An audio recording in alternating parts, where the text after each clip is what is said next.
오늘의 성경 말씀은 마태복음 4장 18절에서 22절까지 말씀입니다. 제가 봉독하겠습니다.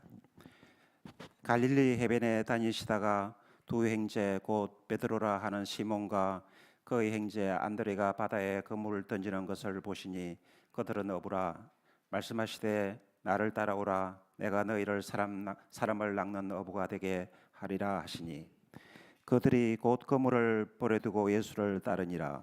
거기서 더 가시다가 다른 두 형제 곧 세베대의 아들 야고보와 그의 형제 요한이 그의 아버지 세베대와 함께 배에서 그물 깁는 것을 보시고 부르시니 그들이 곧 배와 아버지를 버려두고 예수를 따르니라. 아멘. 목사님께서 주어진 운명을 넘어서라는 제목으로 설교 말씀 읽겠습니다. 많은 은혜 받으시기 바랍니다. 참 좋으신 우리 주님의 은총과 평강이 예배의 자리에 나오신 모든 분들 위해 함께 하시길 축원드립니다. 아름다운 찬양 하나님께서 흠령하셨을 줄로 믿습니다. 갈릴리 바닷가의 아침을 한번 떠올려 보면 어떨까요? 가보지 않으신 분들은 감이 안 올 수도 있는데 일반 큰 호수를 한번 떠올려 보시기 바랍니다. 물비린내 나는 해변에서 두 형제가 그물을 던지고 있습니다. 또 조금 떨어진 곳에서는 다른 두 형제가 아버지와 함께 그 찢어진 그물을 깁고 있습니다. 어제도 그랬고 그제도 그랬고 아마 내일도 그럴 것입니다.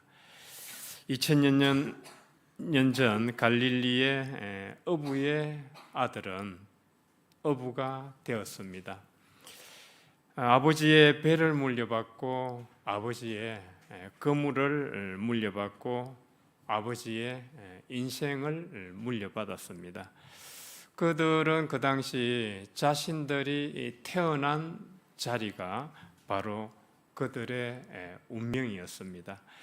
베드로, 안드레, 야고보, 요한 다 그렇게 운명은 정해져 있었습니다. 당시 유대 사회에서 성공의 사닥다리는 극소수에게만 열려 있었습니다. 학자들의 연구에 따르면 상위 2%에서 3%가 부의 80%까지 차지했다고 합니다. 일반 인구의 80%는 하루 벌어 하루 먹고 살아가는 그런 사람들이었습니다.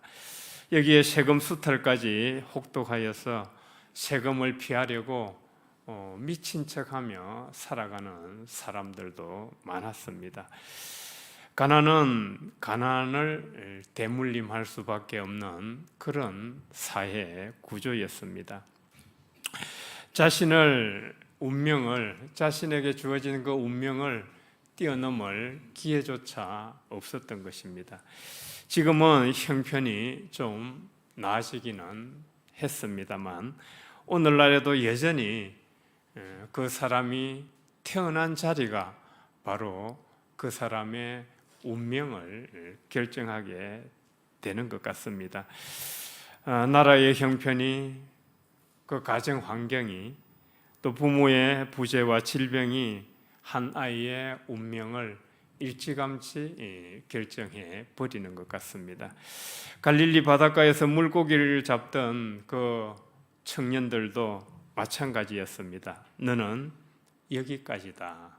어부로 살다가 어부로 죽을 것이다. 그것이 세상과 사회가 그들에게 준 운명이었습니다.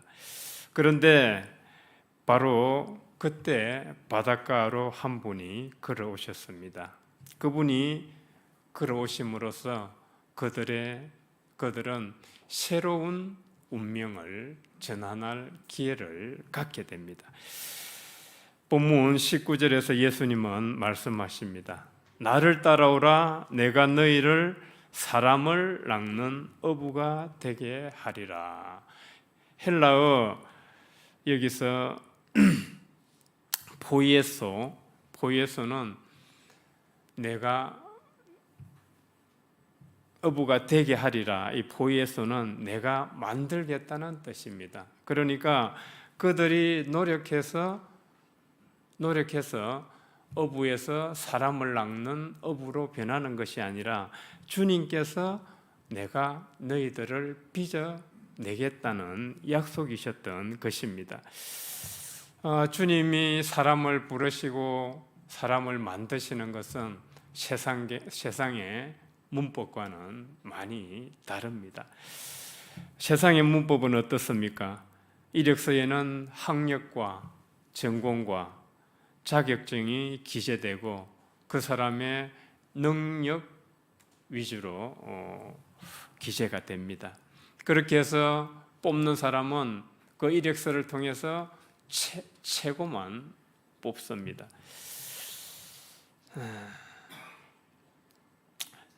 그러나 하나님의 법칙은 전혀 딴판입니다.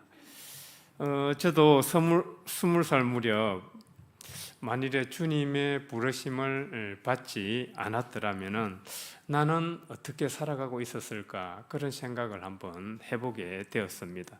저는 친구들은 다 대학을 갔는데 대학을 가지도 못하고 건설 현장에서 토목 현장에서 지금 이제 창원이 거대한 도시가 됐는데 그 창원이 도시로 세워지기 전에 그쪽에서 토목 현장에서 포크레인을 배워서 포크레인 기사로 일을 하고 있었습니다. 물론 직업의 기초는 없습니다. 그렇지만은 저는 보이는 게 뻔하잖아요. 보이는 게 쇳덩어리고 흙이고 돌이고 그리고 작업 현장이고 그리고 늘 술과 담배로 살아갑니다. 담배는 하루에 그 독한 담배를 세 갑 이상씩 피우기도 합니다. 그러니까 골초라 그러죠. 담배를 그냥 달고 사는, 만일에 내가 지금까지 주님의 부르심을 받지 않고 그렇게 살아왔다면은 아마 지금쯤 하늘나라에 이미 가 있든지, 안 그랬으면 지금 심한 병으로 앓고 있든지 아마 그 둘 중에 하나가 아니었을까 싶고요. 만일에 그랬다면은 박응숙 강도사가 뭘 보고 저와 결혼을 했을까?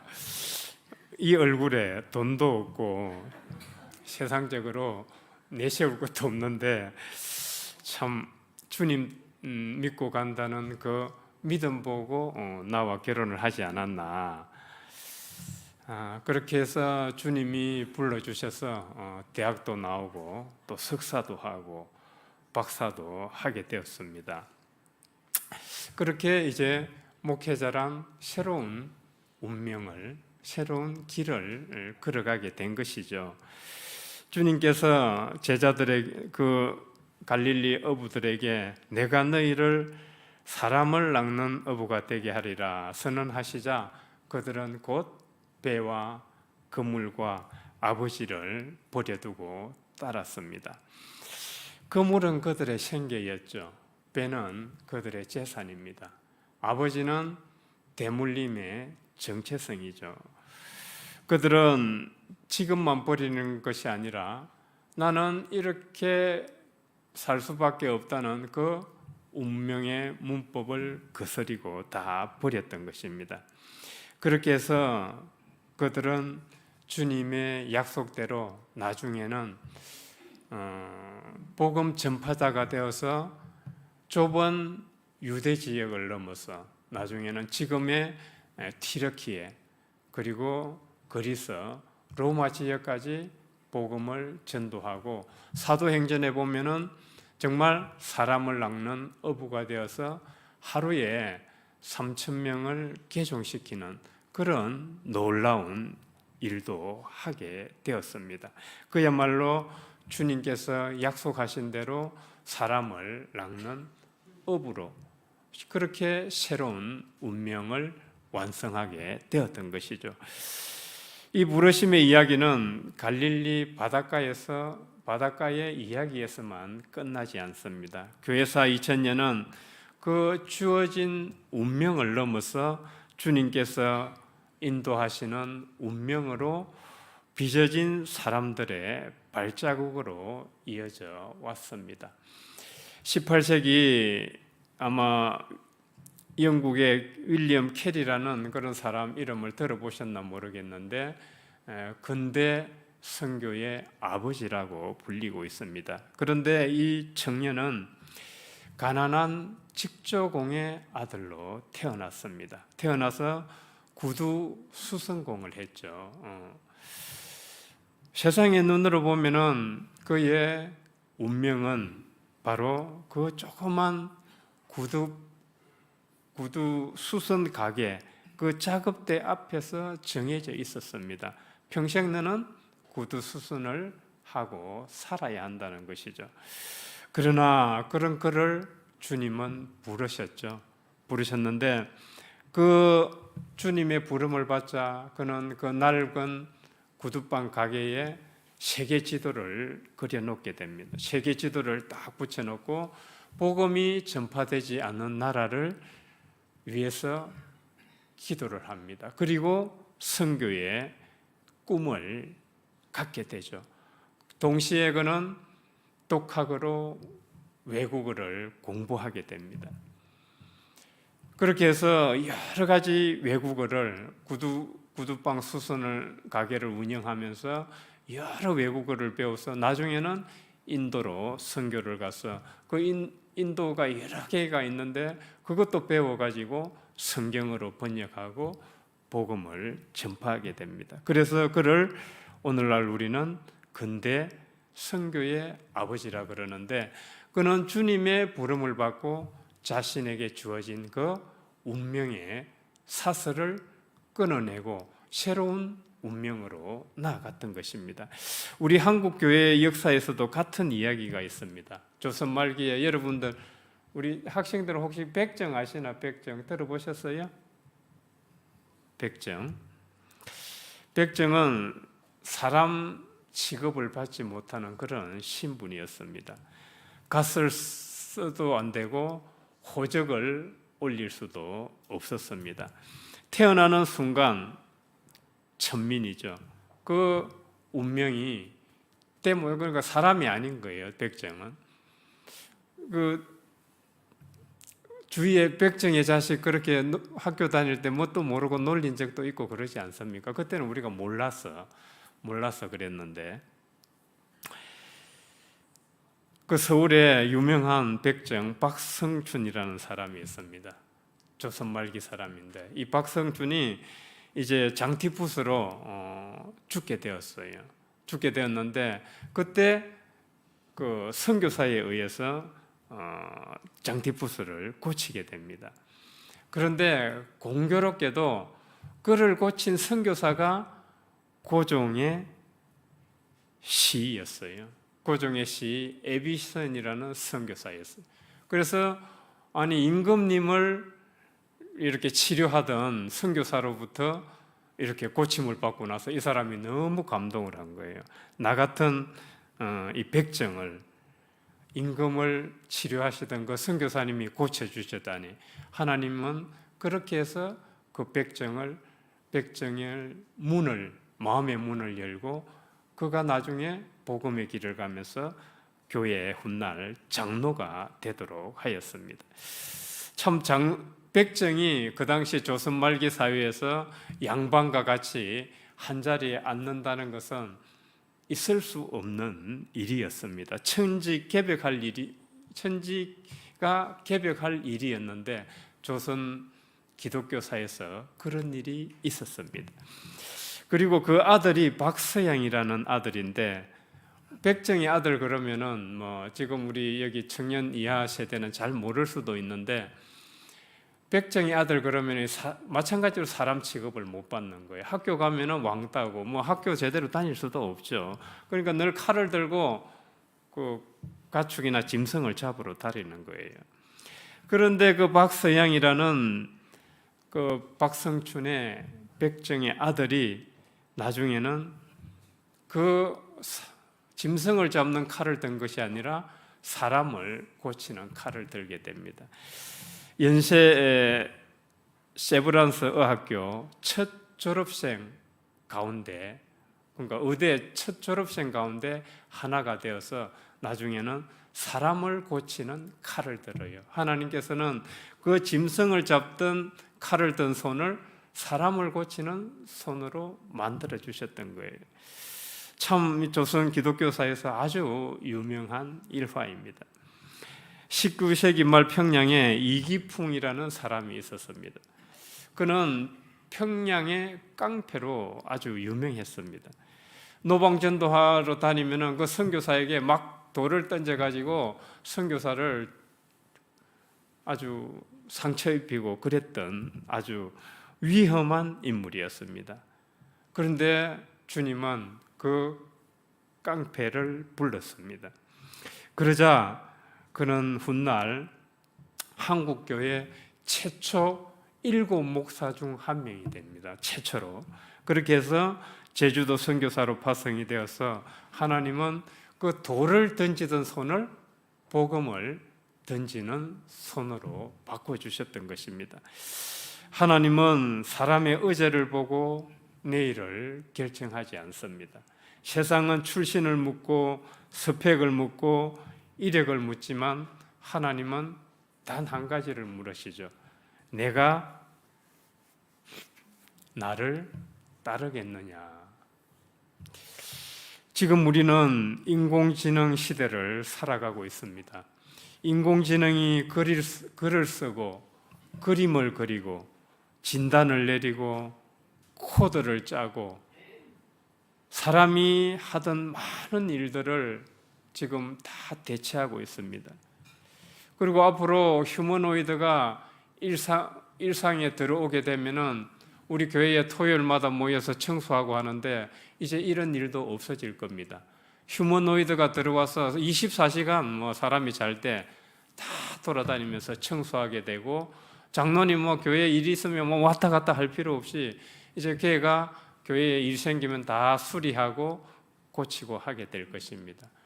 만나당번 되게 힘드신데 이제 걔네들이 만나당번도 하고 설거지도 다 하게 될 거예요. 그러면 이제 질문이 생깁니다. 앞으로 인간은 그러면 무슨 일을 할 수 있는가? 특히 지금 청년 세대는 내가 준비하는 이 직업이 과연 10년 뒤에도 살아있을까? 나는 그들에 의해서 대체되지 않을 수 있을까? 그러면 나는 지금 뭘 준비해야 될까? 지금 우리 청년들에게는 이게 정말 큰 질문이고 고민거리입니다. 지금 자라나는 청년 이하 세대들도 마찬가지입니다. 이런 알고리즘이 계산해 놓은 전망들이 그 새로운 운명처럼 그렇게 청년들의 어깨를 짓누르고 있습니다. 갈릴리 어부들에게 너는 어부로 죽을 것이라고 말하는 그 세상의 목소리가 지금 오늘날은 데이터와 확률의 언어로 우리에게 지금 말하고 있는 거예요. 너 지금은 앞으로 없어질 거야. 그러나 세상이 짜놓은 이 운명의 틀 안에서만 자기의 삶과 자기의 미래를 보게 되면은 보이는 것은 전혀 없습니다. 이 데이터와 이 정보 틀 안에서 보게 되면 우리가 앞으로 할 수 있는 일은 아무것도 없어요. 아무것도 없습니다. 그렇기 때문에 지금 청년 이하 세대들은 더욱더 세상이 말하는 그 관점에서 데이터와 정보 속에서 알고리즘 계산 속에서 보게 되면은 미래와 내일은 있을 수가 없어요. 암울해 보일 뿐입니다. 그러나 성경은 우리에게 다른 눈을 열어줍니다. 요셉은 형들의 손에 노예로 팔려가고 모함을 당해 감옥까지 갔지만은 나중에는 이스라엘 민족을 구원하는 그런 이집트 총리가 되고 큰 역할을 하게 됩니다. 그리고 모세는 광야에서 40년 동안 양치기 하다가 하나님의 부름을 받고 민족의 해방자가 됩니다. 다윗 역시 양치기 소년이었다가 나중에 그렇게 우여곡절을 걷지만은 그 삶이 우리는 편안한 것 같은데 결코 그렇지 않죠. 그렇게 우여곡절을 걷고 고난과 시련을 많이 당하지만은 결국에는 이스라엘 12지파를 통일시키고 그 통일 왕국을 이루게 됩니다. 이들의 공통점이 있습니다. 이들의 공통점은 뭐냐 하면은 좌절과 절망과 시련 가운데 결코 자포자기하거나 결코 무너지지 않았다는, 시련과 어려움 속에서도 결코 무너지지 않았다는 것. 어떻게 그게 가능했을까? 그들의 공통점은 하나님과 깊이 관계 맺는 신앙 안에서 자신의 삶과 내일과 미래를 봤다는 거예요. 그러니까 우리가 지금 세상이 말해놓은 그 정보와 알고리즘 계산과 그리고 데이터 속에서 데이터를 통해서 나의 내일과 미래를 보면 우리는 보이는 게 없어요. 우리가 다 이제 인공지능과 휴머노이드로 대체될 수밖에 없어요. 그렇지만은 오늘 성경이 말해주는 이 인물들을 통해서 그들의 공통점을 통해서 보게 되면은 하나님과 깊이 관계 맺는 신앙 안에 있을 때 시련과 역경과 눈앞이 보이지 않는 상황에서도 소망을 가지고 새로운 운명을 열어갈 수 있더라는 것입니다. 그래서 신학자 몰트만은 이렇게 말했습니다. 하나님의 미래는 지금 있는 것이 흘러가서 되는 미래가 아니라 바로 하나님 편에서 우리를 향해 다가오는 미래다. 다시 말해서 이 미래라는 것은 하나님께서 창조하신다는 거예요. 우리의 미래는 하나님께서 빚어내신다는 거예요. 어부의 아들이 어부가 되는 것은 세상의 예측입니다. 그러나 어부가 사도가 되는 것, 구두서성공이 근대 선교의 아버지가 되는 것, 백정의 아들이 의사가 되는 것, 이것은 하나님의 미래고 하나님이 가져오신 창조입니다. 그런데 여기서 꼭 한 가지 말씀드리고 싶은 것은 부르심은 그러면은 새로운 운명은 부르심에서 새로운 운명으로 나가게 되면은 반드시 직업이 바뀌어야 하는가? 새로운 직업을 가져야 하는가? 그렇지는 않습니다. 베드로는 어부에서 사도가 되었지만은 주님은 어떤 이에게는 내일도 같은 직장으로, 같은 학교로, 그리고 같은 가게로, 같은 부엌으로 돌아가게 하십니다. 그렇지만은 그곳에서 부르신 곳에서 다른 사람으로 살아가라는 것입니다. 다른 사람은 뭐냐? 바로 하나님이 사랑하신 것을 사랑하면서 살아가는 존재로 사는 것입니다. 하나님이 사랑하시는 것을 사랑하면서 살아가는 존재는 무엇이냐? 그것은 하나님 나라를 섬기면서 사람을 사랑하고 자비와 정의로 살아내는 삶입니다. 그것이 바로 주어진 운명을 넘어서 새로운 운명으로 넘어가는 척경이라고 하겠습니다. 그렇다면 이번 한 주간 우리는 무엇부터 시작하면 좋을까요? 거창한 것. 우리의 인간은 바쁜 일상 속에 있으면 우리는 하나님과 교통하는 시간은 점점 줄어들게 됩니다. 하나님은 우리를 감싸고 있지만은 우리가 하나님을 느끼지 못하게 돼요. 때문에 우리는 바쁜 일상 속에서도 하루 10분이라도 기도하고 말씀 묵상하는 시간을 가져야 돼요. 그래서 하나님과 우리 사이의 그 얇은 막을 우리는 얇은 막을 조금 더 얇은 막을 통해서 하나님의 음성을 듣는 시간이 필요합니다. 그래서 하루 10분이라도 말씀과 기도로 하나님의 음성에 귀 기울이는 시간이 필요합니다. 그때 하나님, 저를 부르셨는데 하나님은 저를 어디에 쓰시렵니까? 한번 질문을 던져 보시기 바랍니다. 주어진 운명은 우리의 출발점일 수 있지만은 우리의 결론일 수는 없습니다.